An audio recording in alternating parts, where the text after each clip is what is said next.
Our next coach this morning is the head coach of the Charleston Southern Buccaneers, Jamey Chadwell. Good morning, Coach. Mark, good morning. How are y'all? I'm fine. Hope you're doing well.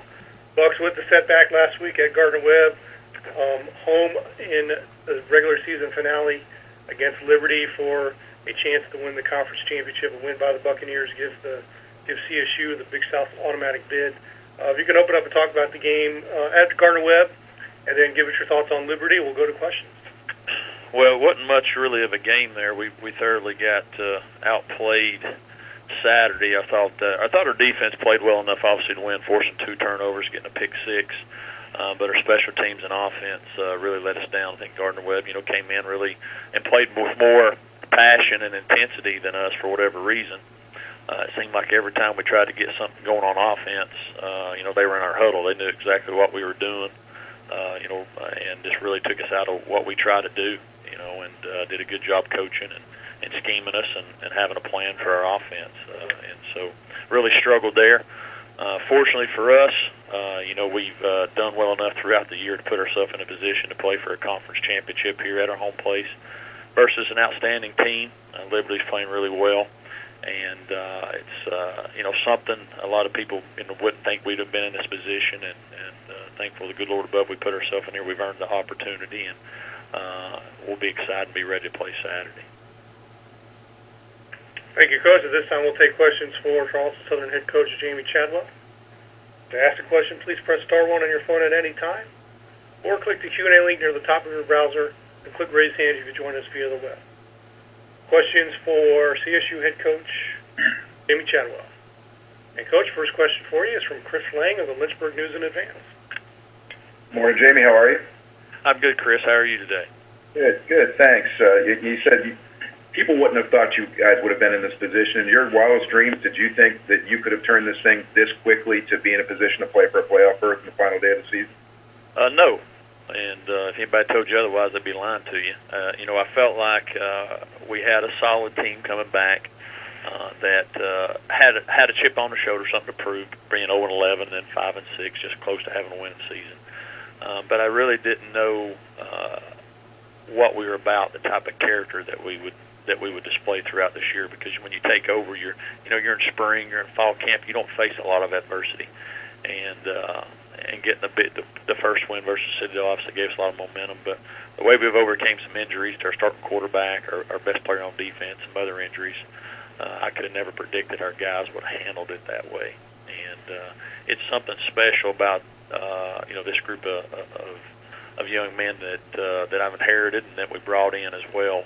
Just the way they play for each other, compete for each other is pretty special. And to come this far and get the program, and you have a vision for what you want to be and how you feel like what you want your program to eventually look like, and we were obviously getting in that direction, but we never thought that it had been this quick. Now we got the expectations raised. I don't know if I'd have been too smart doing that quick.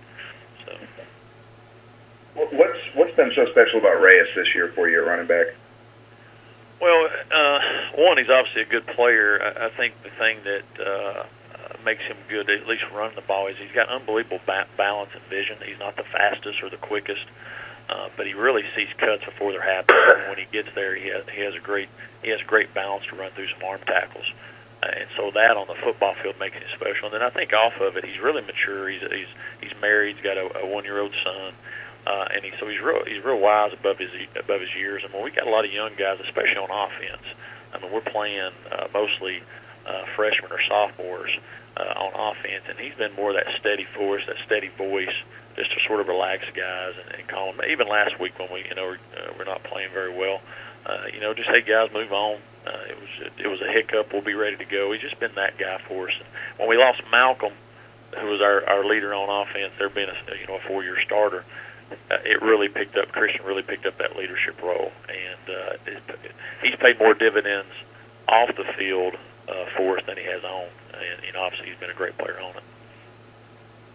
As you've reached this point of the season, have you started to see the effects of playing 12, 13 straight games without a break? Is that a concern? It has. I felt like it started there probably going in, after Charlotte, after playing them, going into PC and Coastal, and I think it really showed up last week. Not that it wouldn't matter. We could have been fresh. They obviously had a good game plan against us.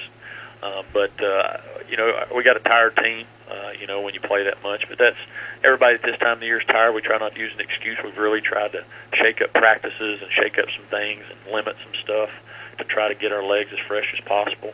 I think what's hard on it too is just the mental aspect of going 13 straight weeks with no break from football, and I think that's as much wear and tear as the physical wear and tear. They showed up a lot last week. We had a lot of missed assignments in a lot of areas, and I think that's something people don't look at when you play that much. And so we've really tried to work on it the last 2 or 3 weeks as a coaching staff, as our players are trying to get them fresh. Let them relax a little bit, take their mind off some things. But it's a challenge. But we chose that challenge, so I can't complain. I'm the one that decided to play the football game. So, that's on me. We got to find a way to overcome it. All right, one more for you real quick. What's your quarterback situation going this week? I know 2 guys played at Gardner-Webb. Yeah, they both played. They'll both see time this week. Danny's been our starter. He got a little banged up. But came out of the game fine there after Saturday, and then Kyle plays some too. We try to figure out what's the best guy to help us move the football, and then rotate it from there, and they'll both be playing, and we'll sort of see how Liberty plays us, and then make our necessary adjustments. All right, we'll see you on Saturday. I appreciate it, Coach.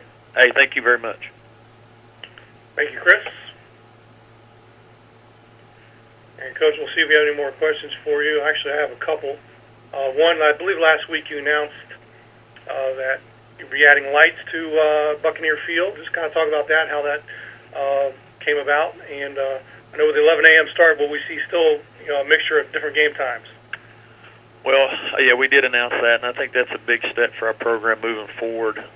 One, to try to really capture the audience here in the North Charleston, Summerville area, and try to be able to reach out to our community and host some night games.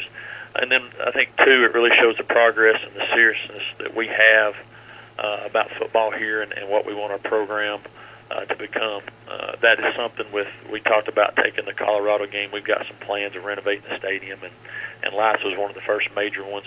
If you've been here for an 11 o'clock game or a 1:30 game during September, it's like a heat wave, and so it's one thing that we wanted to try to take advantage of, and the Colorado game helped that.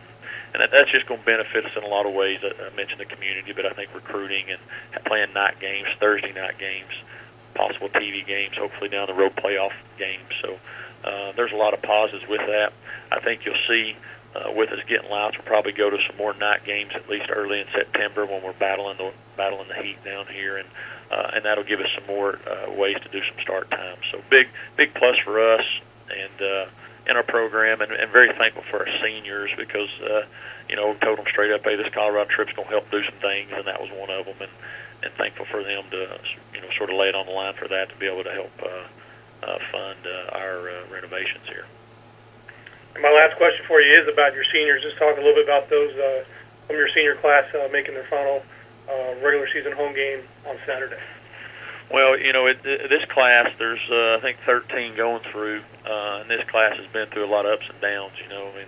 3-8, 0-11, 5-6, and now to be playing for a conference championship in 4 years. Some of my fifth-year seniors, I've got 2 fifth-year seniors that, one fifth-year senior that was here the last winning season that we've had. So they've been through a lot of ups. You change a coach, and then a new coach comes in.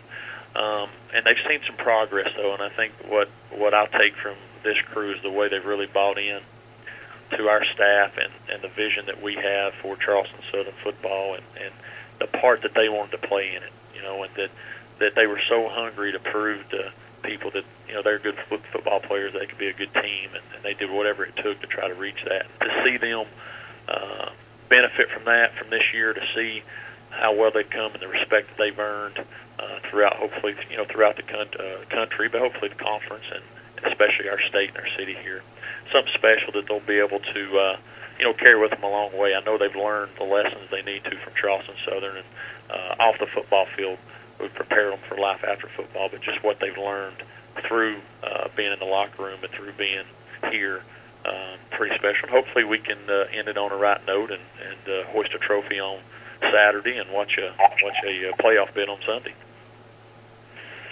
All right, well, that's all we got for you, Coach. Appreciate you joining us all season long, and good luck Saturday against Liberty.